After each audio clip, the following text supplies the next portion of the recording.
Sometimes I go into my antiquarian volumes, my library, and just read Mathew Franklin Whittier's work in these original sources. And a couple days ago, I got into this one. It's called Partingtonian Patchwork. This is, or at least ostensibly, it's by Benjamin Penhallow Shillaber. And when I first got my hands on this book, I ran across this epic, humorous poem. It's called The Modern Syntax, Dr. Spooner in Search of the Delectable. And as soon as I started reading it, I knew this was my past life work. It's just like when I first encountered Mathew Franklin Whittier, looking into his eyes in an etching, first time I'd ever seen him on a website. And I said, that's me. I looked into the eyes and I said, that's me. Well, I had the same feeling when I started reading this poem, The Modern Syntax.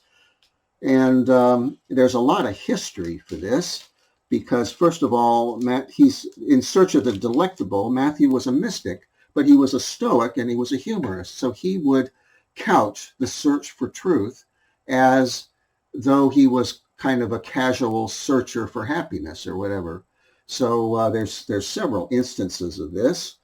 We've got, for example, in the Daily Delta, in the June 1st, 1848 edition, I've shared this before, there's something called the Piscatorian Brotherhood, where he's actually meeting with members of the Underground Railroad in the South, and he reports it to his superiors in this column as though it was a fishing expedition in kind of very tongue-in-cheek poetic language. But he talks about the search for the free and easy. Well, when I talked about this in this video blog, I neglected to mention that the free in free and easy meant, of course, freeing the slaves. And the Piscatorian Brotherhood, they were fishers of men, see? So it was all symbolic. And he got caught, apparently, because that was the end of that series and the end of his writing for the Daily Delta. He went back to Boston. But anyway, that's another long story. All of this is such an interconnected tapestry that it's all a long story, and I can't follow all the threads. So I'll follow them here to a point, and then I'll kind of point beyond where it goes, but I won't keep following the thread because it would take us off, way off. Another example is just that Mathew praised and used pseudonyms that reflected the Stoic philosophers. His future wife, Abby, was his young tutor, and she introduced him to all this material about ancient Greece and the ancient Greek philosophers, and he immediately picked up on the Stoics, so that was a part of his philosophical outlook from then on. This was pretty early. And then in the May 14, 1857 Portland transcript, he's writing as Old Casual. That's what he signs as Old Casual. Well, he often made himself out to be old, even though he wasn't really old. And in his view, he was an old soul, see, I think, and he felt old after Abby's death, so he would take on this persona of an old man quite often. Here he's signing as Old Casual, and that was the point at which he was outed as the author of the satirical anti-slavery series Ethan Spike, which is the only series he ever became known for in the historical literature.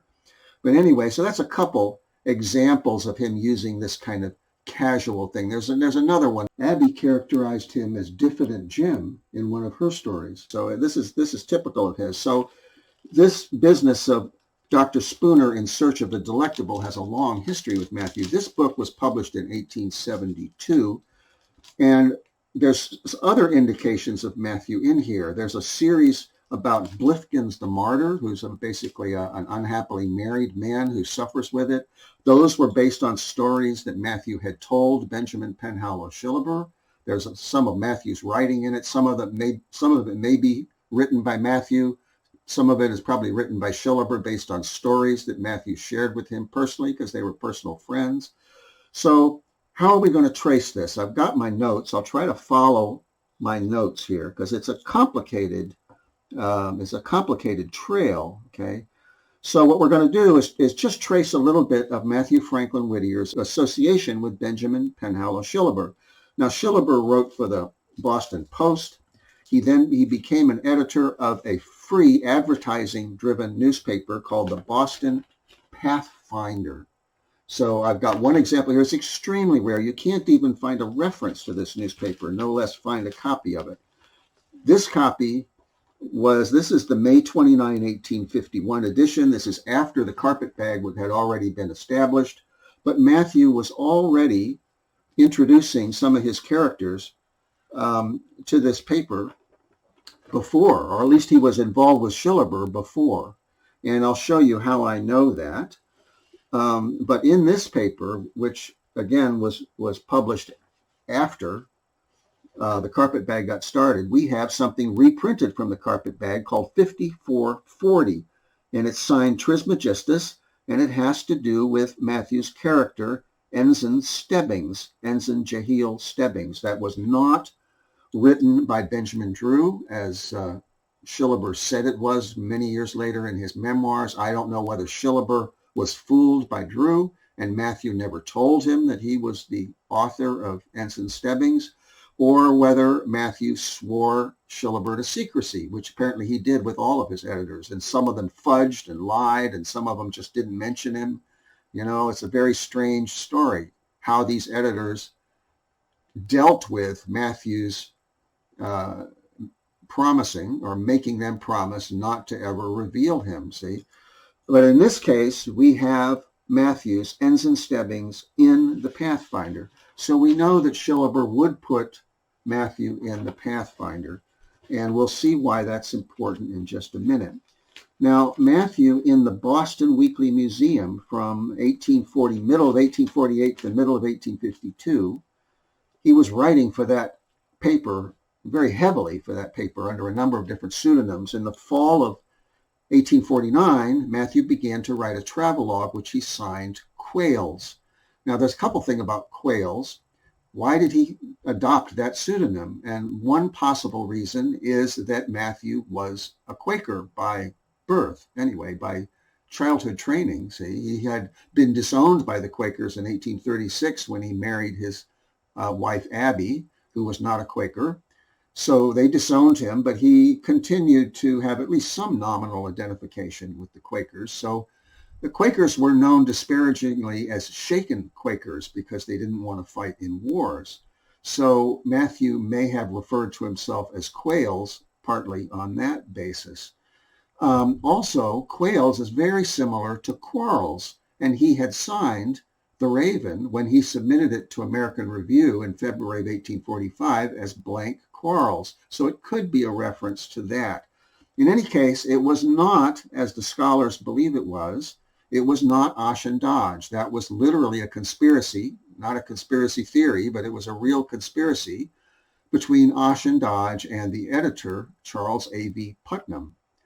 And Mathew went along with it, partly because it deepened his cover as an abolitionist agent. But he thought that Dodge was joking. Later on, toward the end of the paper, the editor asserted in black and white that Ashendaj had been the writer of Quails, and Ashendaj never disputed it. And all his life, he claimed that he had been the author of Quails. Ashendaj did. So it looked to Mathew like they were joking, but they were quite serious. Mathew couldn't come out because he was so deeply involved with the abolitionists, and also because he was firmly committed to the idea of writing anonymously. But Quails was Mathew, and I have proved it 100%. Now, how did I prove it? Quails goes overseas to Europe, and this is when people start, the rumor starts that Ashendaj was the author because Ashendaj was also over there. Well, Ashendaj was in London because he had bombed in New York City, and he was now in London trying to revive his sagging career. But he didn't travel across Europe like Quails did. He stayed in London performing and trying to promote himself, see. But anyway, Quails was attending the World Peace Congress in Exeter Hall in London. I think it was July of 1851. And Mathew, at writing as Quails, describes being at the conference. Well, everything is right up and down the line what we would expect from Mathew given his beliefs and his proclivities. You know, he's anti-war, having been raised Quaker. Of course, he's anti-slavery, and he's works as a reporter. He's a freelance reporter, and he knows shorthand. So Quails tells us that he is at the reporter's box there in Exeter Hall. See, he tells us where he is, but he doesn't know that there's an illustrator somewhere in a balcony who's drawing the entire scene of the opening for the Illustrated London News. And this guy apparently used a loupe, a magnifying glass, because the closest 1/3 of this audience is photorealistic. I mean, you can actually tell who they are. They're drawn from life. When you get toward the back, they're just circles or whatever, but maybe the first third or first half of them are drawn to life. And Mathew is there in the reporter's box. Okay, I have 3 copies of this, one of them in a bound volume, and 2 of them I bought separately. So here's one of the ones that I bought that was cut out, and I will zoom in on it for you and show you exactly where Mathew Franklin Whittier is in the reporter's box. If you're looking on the cutaway screen here, there he is. And Osh and Dodge looked a little bit similar, but it's real clear that that's Mathew. And there's a giveaway detail, and that is that in the one historical older portrait we have of Mathew, which is 3/4 view, kind of like this one, there's a big loop of hair. It's actually on the left-hand side. There's a big loop of hair, okay? And that same loop of hair is in this portrait, which was done a few years earlier. Apparently it was just what his hair did, That same loop of hair is in there. So, and the features are the same. That's Mathew Franklin Whittier. He's been caught red-handed in Exeter Hall, see? So that means that Quails, when you put all that together, Quails was definitely Mathew Franklin Whittier, and there's other glaring, smoking guns as well. So there's no question about it that Quails was Mathew Franklin Whittier. Now, Mathew's second wife, it was an arranged marriage. It was a disaster. It's the one that's described in Blifkin's The Martyr that Shillaber did up. Jane Vaughan was her name. She was from St. John, Canada, and she would frequently take their 3 children up to St. John. And I extrapolate from a good many clues that she made it very difficult for him to see his children. He would go all the way up there, which was a big hassle back in 1850 something, and she wouldn't let him see his children. So one time he conceived an idea, I think, that he would buy a horse and sleigh, a nice horse and a fancy sleigh, and drive up there himself. Well, he says, as Quails, writing about it as Quails, he tells us, well, he did that to save money. But a lot of times when Mathew gave these rationales for things he did, it wasn't really what was going on. I know what was going on because I can feel it, and I have all of Mathew's emotions, and having all of his emotions, I have all of his motives. So I know absolutely, with no question, why he did everything he did. I don't have cognitive memory necessarily, very few of those actually. I can't tell you what brand the sleigh was, or what color it was, or what color the horse was, or anything like that. I can tell you one thing about the horse that I know emotionally that I can't absolutely verify by any means. But I will tell you that while he was driving this horse and sleigh through the wilds in the winter of northern United States and Canada, he talked to that horse. I have some evidence indicating that Mathew was a horse whisperer, and he told that horse everything in his heart and everything about Abby. He told that horse the whole story of his marriage, his courtship and marriage to Abby. Okay, I know that. Now, I can't prove it, but I know it. Now, in the 1850-1851 Boston Weekly Museum, which is this, okay, I'm going to, let's see, I have to stop for just a second and get a pillow to put this on because I don't dare open it without protecting the spine, at least to some extent. Since I have a very small table, I'll be able to maybe protect it a little less than I usually like to, but it'll hold up.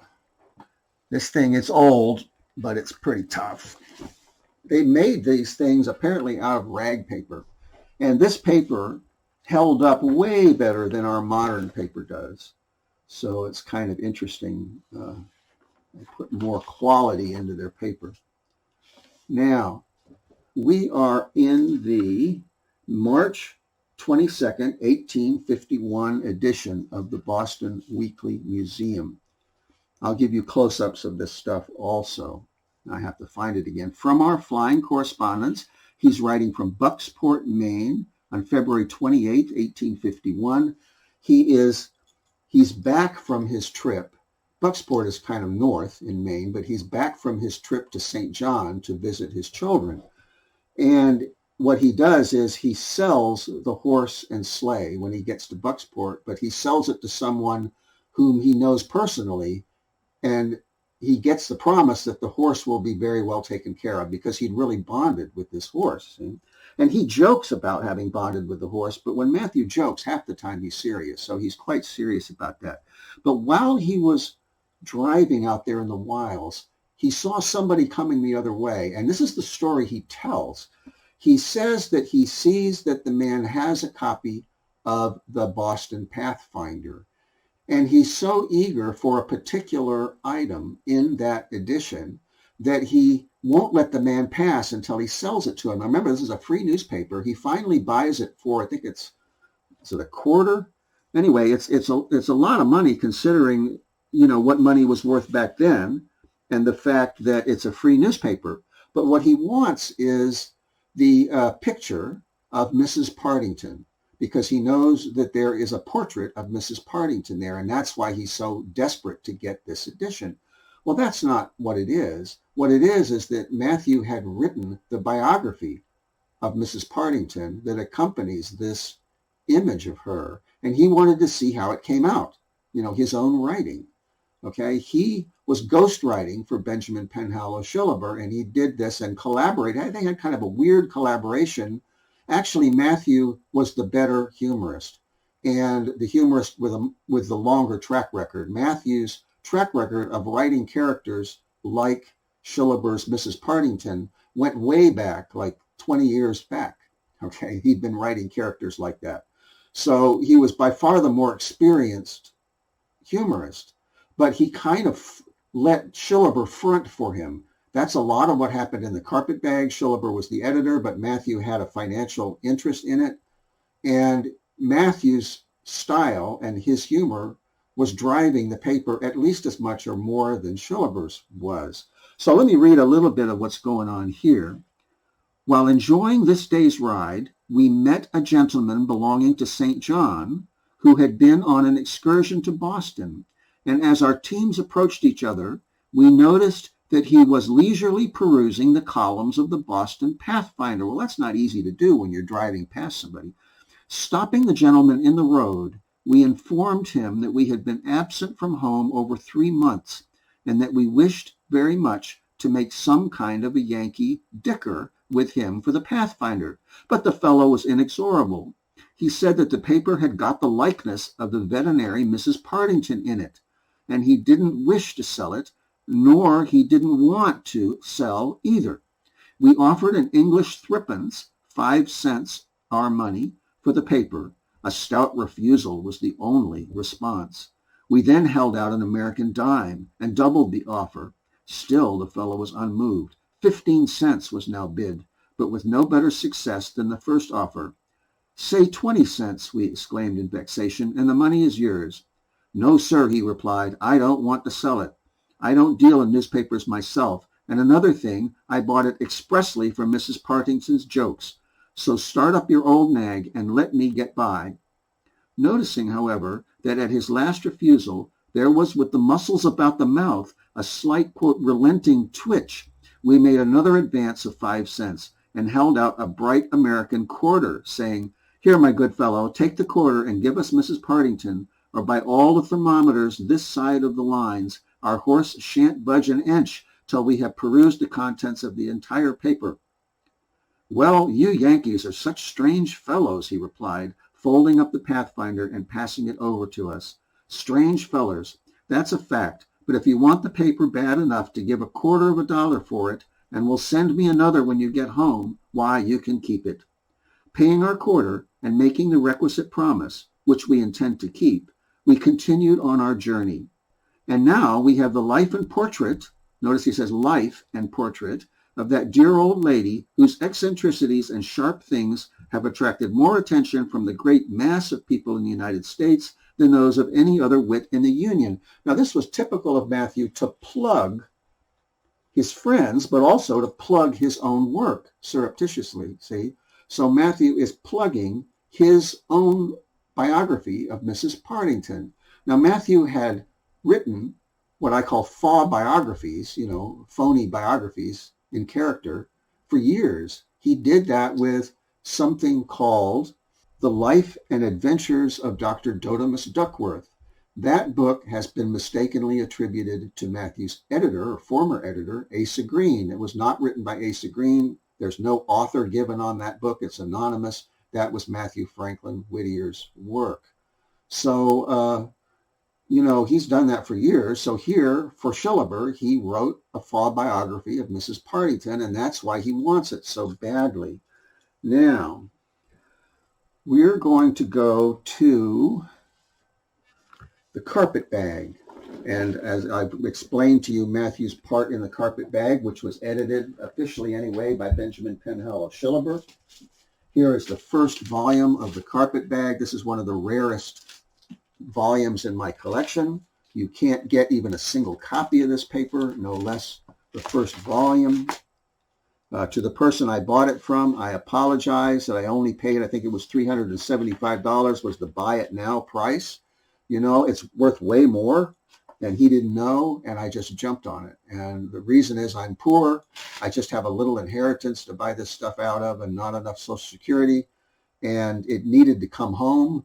But had I had, a real income and some real money, I would have told him, look, I need to pay you more for this. I just couldn't. Anyway, here we have the May 24, 1851 edition of the carpet bag.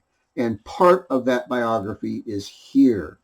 It's called the Partington Mansion, and it lines up pretty well with the book.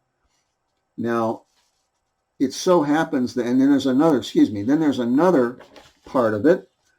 Here is the portrait that he was referring to. This is Mrs. Partington as she appeared in the Pathfinder. And he's brought her into the carpet bag, and then she is once again brought in 1854, I believe it is. She is brought into the Life and Sayings of Mrs. Partington, and instead of being associated directly with the biography, she's put right at the front of the book. And here she is, the exact same portrait is in the front of that book. And then there's the biography. The picture has been redrawn of the picture of the Partington Mansion. Here it is in the book. It's a little bit different. Here, you notice the well sweep. That's like a lever that they used back in the very old days to pull up water from the well. The Whittier farm had a sweep like that in basically the same relative position to the house that this one is. The one in the carpet bag is not. So there's Mrs. Partington in the carpet bag, and there she is in the Life and Sayings of Mrs. Partington. And then in the February 14, 1852 edition, there's something else I wanted to show you, and that is proof that Shillaber would let Matthew write his own characters. So Mrs. Partington had a nephew, kind of a juvenile delinquent named Ike, who would do all kinds of things. He was cruel to animals, and that was supposed to be funny, according to Shillaber, and he was very mischievous. Well, Matthew was permitted to write this character, an adventure of this character, and I know it's Matthew's because he signed it with his own star, his single asterisk. That was Matthew's secret signature that he went to occasionally. That's the same signature he used when he wrote the reviews and essays in the New York Tribune, which had been mistakenly attributed to Margaret Fuller.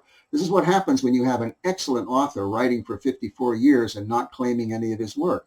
I call it a feeding frenzy, It's not me grasping at all these things in imagination. It's because there was a feeding frenzy to claim these works, which were exceptionally good. So anyway, Matthew's signature was a star. Here we have Ike Partington's visit to the country. In this story, no animals are harmed. That's because Mathew Franklin Whittier wrote it and not Shillaber. But this is a smoking gun flat out, just like we saw Matthew in the Exeter Hall in London. here, this is absolute proof that Matthew was collaborating with Benjamin Penhallow Shillaber. So, I mean, we also know that there's also historical evidence that Matthew was a financial contributor to this paper. So I'm not just pulling these things out of the air. Let's see.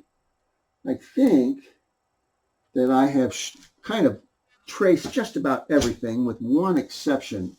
What I wanted to say, and nobody will hear this if they haven't gotten to the end of this video, but the instant that I laid eyes on and started reading this story about Dr. Spooner, the modern syntax, it's long, it's in rhyme, it's humorous, it's written in kind of in the Stoic philosophy vein, Stoic vein. It's clearly Mathew Franklin Whittier's, but what I knew is that this was his, what do they call it, magnus opus? This was his masterpiece in this particular genre. You know, this is 1872. He might have written it a little bit earlier, but basically this is his masterpiece in the genre of humorous, epic, philosophical poetry. And whenever I read it, first off, it cracks me up. Secondly, it's just brilliant. It's just absolutely brilliant. But I don't know that other people would find it so. I find it so. And I was reading like the first 3 or 4 pages of it, you know, the other night. It's magnificent. But everybody thinks that Shillaber, the creator of Mrs. Partington, was the author. And it's stuck in the middle of this obscure book, see, that has been forgotten by history. So this magnificent poem, which is every bit as good as anything that made other people famous, has been forgotten. There's a lot of material by Matthew and by Abby, which is absolutely stunning, which has been completely ignored by the scholars because they don't know who wrote it. And they think they know who wrote it, and they're not all that impressed. So, you know, therefore they don't really give it its due. Well, this is one of them.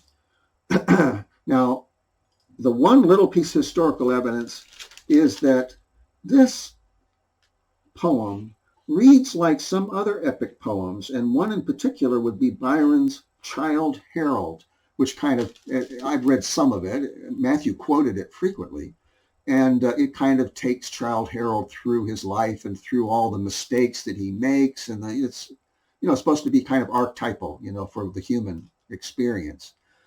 And he mentions Childe Harold as far back as when he was 13 years old. Okay, this is what I wanted to show you. This is the New England Galaxy. This is the December 16th, 1825 edition. I've shown it before. It's so fragile, I don't even think I'll take it out of the plastic.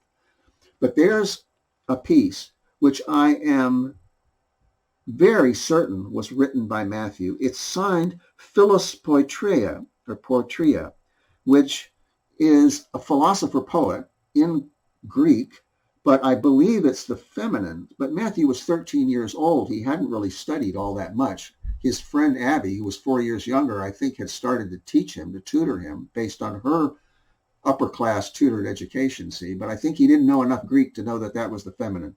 Anyway, definitely this was written by a young man. Now, in 1852, I don't have that in front of me, but in 1852, the editor of this paper, who I believe became a mentor to Matthew when he was 13, ran away from home at 12, he said in his memoirs that there was a group of young men who wrote for the paper, and he includes in them Matthew, whom he disguises by calling him Moses Whitney. Well, the first initial is there, the first 4 letters of the last name are there, and so it's Matthew. There's other indications that it's Matthew in the description, including that he was pursuing a mercantile career and that he wrote with a whole bunch of different pseudonyms and that he was a celebrated humorist. You know, that's 3 unique identifiers for Mathew Franklin Whittier, so it was him. Well, anyway, here we have Matthew writing at age 13, and he mentions Childe Harold. He says, in Childe Harold, we find the author evidently dejected by melancholy, and so on. He's writing in defense of Lord Byron at age 13. And it's not surprising that Matthew would be very knowledgeable about poetry at age 13 because he's the younger brother of John Greenleaf Whittier. Okay, so both of the brothers were, well versed in these things at a young age. It also was not unusual for a 13-year-old to be publishing sophisticated work during this era. There's other examples.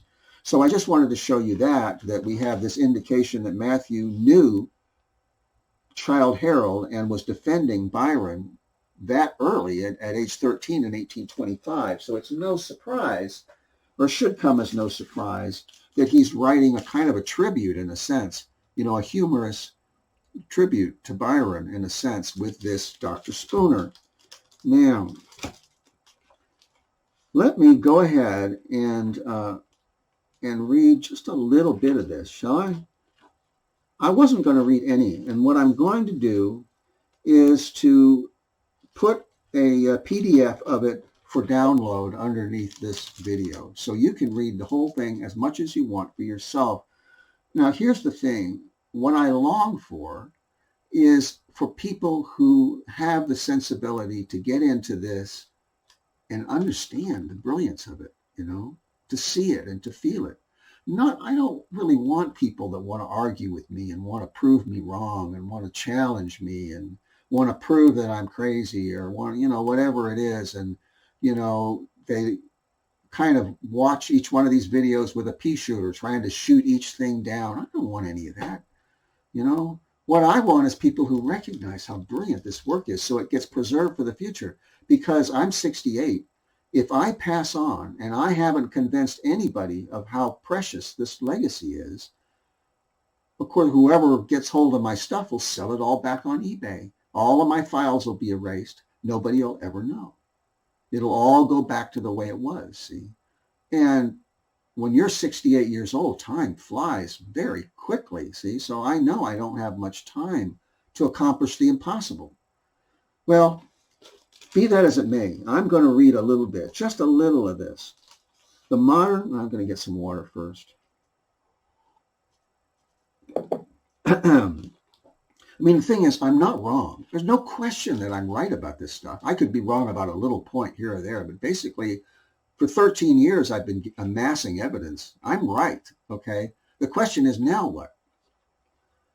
On Monday morning, with the sun uprist, good Dr. Spooner ate his steak in haste and hurried down his coffee and his twist, as though no moment he would idly waste, then took his cane within his sturdy fist, with animation on his features traced, and started forth in attitude reflectable, to seek, mid-airs mundane, the goal delectable. Before him lay the undeveloped scene that fate, impatient, waited him to show. He stood a moment with a thoughtful mien, as if uncertain which path he should go, then held his cane his fingertips between, that, by its falling, he his course might know. Northeast, 'tis well, now all my doubts at rest. Since chance so wills it, I'll go south-southwest. Not he alone to go adverse to fate. Some do, with all prognostics pointing clear, and full success attending at the gate. They do not stop propitious hints to hear, but clutch at phantom shapes that tempting wait, till, to their disappointment and their fear, they see their error and neglected track, with little hope of ever getting back. All have desire to win the happy goal, and all strike out o'er some elusive gravel, investing hope and earnestness of soul the mystery of the future to unravel, finding too oft, to their dismay and dole, their road, like Jordan, very hard to travel, their delectation, like the paddy's flea, within their grasp, and yet not quite to be. And it goes on like that in a philosophical, humorous vein. Of course, Dr. Spooner tries this, and he tries that, and he tries the other thing, and he goes on and on. Finally, I won't read the conclusion, but there's a little note at the end. And he says, the author read the foregoing to a young and charming critic who had just completed the ecstatic story of the Bloody Hand, or the Avenger of Darville, and she immediately suggested that if Dr. Spooner had found some amiable being worthy of his choice, as in the instance of which she had just read, he would undoubtedly have found the happiness he sought. It seemed to her that he had thrown away a great deal of valuable time. Now, this is a scream, but it's also deeply personal because Matthew had that happiness with Abby. And then she died of consumption. See, everything fell apart. You know, their children died, and then she let herself go, I think, in grief, and he lost it all. But he did have that happiness once. So it's so poignant that he put it in that humorous note. But see, this is Matthew. What's deeply personal to him, he puts in humor. Nobody is ever going to know, except me, because I was him, the serious side of that, see? So that's all I wanted to share today. Now I've got a whole bunch of editing to do. I may get 5 people. I may get as many as 11 that look at this. It's going to take all day to edit this. And, will anybody ever see it in the future? I have no idea. It depends on if I'm able to successfully preserve this legacy or if I'm not.